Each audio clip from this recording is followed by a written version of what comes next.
Hello everyone, this is Suman Parashar and you are watching my channel Maths से।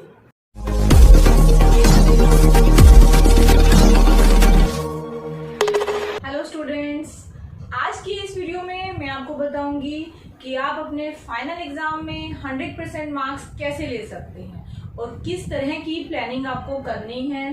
तो आइए start करते हैं। तो अगर आप चाहते हैं बोर्ड एग्जाम में अच्छे मार्क्स लेना तो आपको प्रॉपर प्लानिंग की जरूरत है। ये प्रॉपर प्लानिंग क्या है और आपको बार बार एक ही चीज को क्यों पढ़ना पड़ता है, ये सारा मैं आज यहाँ डिस्कस करूंगी। देखिए, क्यों हमें प्लानिंग करनी है, इसका रीजन क्या है। हमारा जो माइंड होता है वो किस तरह से वर्क करता है। जब भी आप कोई नई चीज को पढ़ते हैं तो सबसे पहले आपको उससे मिलती है नॉलेज। ये जो नॉलेज होती है वो आपको किस चीज की मिली, आपको उसमें जो न्यू टर्म्स आई उसके बारे में आपको पता चलता है, उसमें कोई डेफिनेशन है या कोई फार्मूला है, अगर मैथ्स आप कर रहे हैं तो उसके बारे में आपको पता चलता है।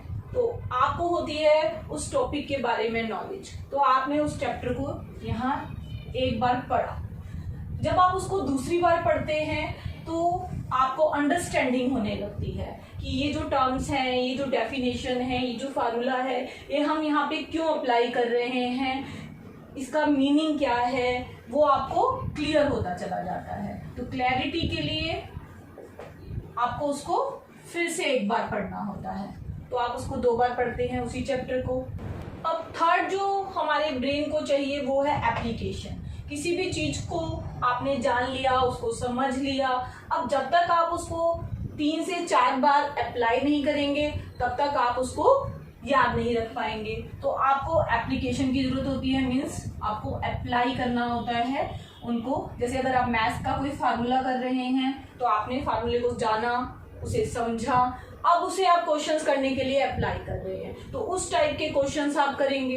तो आपको 3 से 4 बार एप्लीकेशन की जरूरत पड़ती है।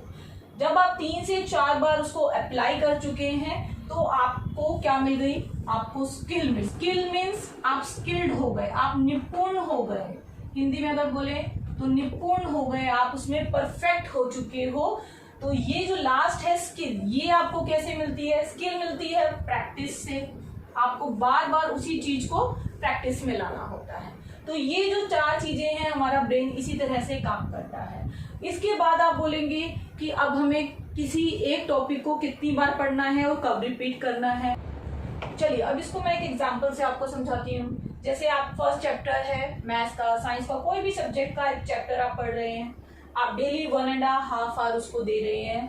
8 डेज आपने उसे कंटिन्यूसली पढ़ा, चैप्टर फिनिश हो गया। अब आप क्या करेंगे, 15 डेज तक आप उस चैप्टर को नहीं पढ़ रहे क्योंकि आपके पास बाकी भी चैप्टर्स हैं, बाकी भी सब्जेक्ट्स हैं, आप उनको भी टाइम देंगे।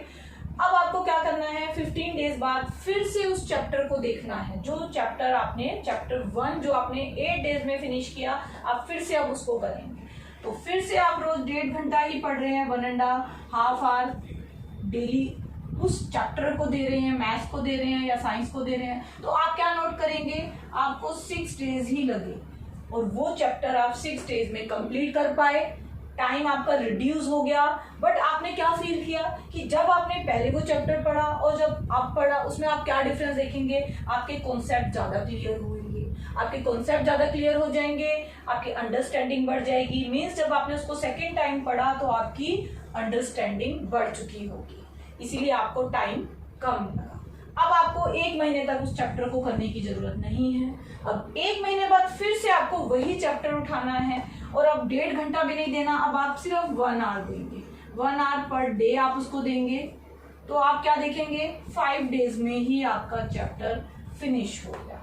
अब आपकी क्या चीज बढ़ गई, आपकी रिटेंशन बढ़ गई, क्योंकि आप फार्मूलेज आपको याद हो गए हैं। अगर आप मैथ्स कर रहे हैं तो आप उसको जल्दी कर पा रहे हैं, आपकी स्पीड बढ़ चुकी है, तो आपको टाइम कम लग रहा है, रिटेंशन बढ़ गई, स्पीड बढ़ गई। और तीसरी चीज क्या बढ़ गई, एक्यूरेसी। जहां आप ज्यादा मिस्टेक कर रहे थे वहां आपकी मिस्टेक कम हो रही है, आपकी कैलकुलेशन भी फास्ट हो चुकी है। तो ये हुआ आपको फायदा, टाइम भी घट गया, डेज भी घट गए और आपको ये 3 चीजें भी मिल गई। तो अब आपको क्या करना है, अब आपको 2 महीने बाद उस चैप्टर को फिर से एक बार यहाँ पे लेना है। फिर से अगर आप 2 महीने बाद उस चैप्टर को लेंगे और एक एक घंटा ही पर डे के हिसाब से पढ़ेंगे तो आपका चैप्टर 3 डेज में ही कंप्लीट हो जाएगा। तो ये मैं जो ये डेज रिड्यूस कर रही हूँ, ये आपको खुद ही फील होगा कि आप सेम चैप्टर को कम टाइम में कर पा रहे हो। इट मीन्स अब आपको दूसरी चीजों को पढ़ने के लिए भी टाइम मिल रहा है। और ऐसा अगर आप पूरे साल कर रहे हैं तो आपकी रिटेंशन बढ़ जाएगी, स्पीड बढ़ जाएगी, एक्यूरेसी बढ़ जाएगी, आपका पेपर भी टाइम पे खत्म हो जाएगा और आप अच्छे मार्क्स भी ले पाएंगे।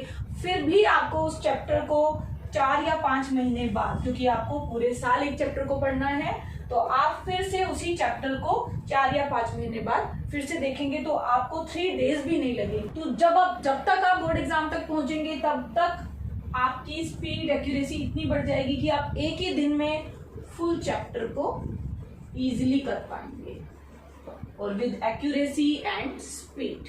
तो ये प्रॉपर प्लानिंग आपको करनी है हर चैप्टर के साथ। ऐसा करने से आपके अंदर आता है कॉन्फिडेंस, क्योंकि आपको हो चुकी है प्रैक्टिस, आप हो चुके हैं स्किल्ड, और जितनी ज्यादा आपको प्रैक्टिस हुई उतने ज्यादा आप स्किल्ड हुए और उतना ही आपका कॉन्फिडेंस बढ़ गया। आपको एक चीज का और ध्यान रखना है कि मैथ्स जैसे प्रैक्टिकल सब्जेक्ट को करने के लिए आपको रीड नहीं करना है। उसे केवल रीड करने से मैथ्स नहीं होगा, आपको प्रैक्टिस प्रॉपरली करनी है, आपको एग्जाम्पल्स करने हैं, पूरी एक्सरसाइज करनी है। क्योंकि अगर आप एग्जाम्पल्स नहीं करते हैं, सिर्फ एक्सरसाइज ही करते हैं, तो आप अपने मार्क्स लूज कर रहे हैं। क्योंकि एग्जाम में एग्जाम्पल्स बहुत आते हैं, आपको सारे एग्जाम्पल्स करने हैं, सारी एक्सरसाइज करनी है, और जितनी बार भी आपको रिवीजन लेनी है, आपको एक एक क्वेश्चन का एक एक पार्ट करना है। लास्ट में मैं आपको यही कहूंगी, आप प्रैक्टिस कीजिए, प्रॉपर प्लानिंग के साथ कीजिए।